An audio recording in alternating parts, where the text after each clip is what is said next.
এমনি একদিন বেরিয়ে পড়লাম, সঙ্গে আমার ঝোলাটাকেও নিয়েছিলাম।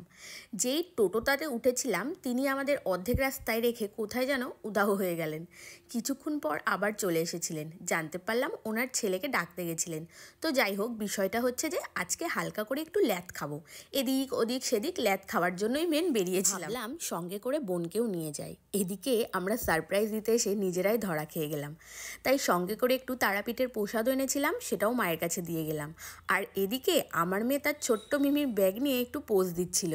আর দেখো, খিদে পেয়ে গেছে, কোটো খুলে নিজে নিজে ঠিক বিস্কুট দুটো নিয়ে খাওয়া স্টার্ট করে দিয়েছে। তারপর বেশি সময় নষ্ট না করে বেরিয়ে পড়লাম। যেতে যেতে দেখি একটা বাড়ির মধ্যে পলাশ ফুল গাছ হয়ে রয়েছে।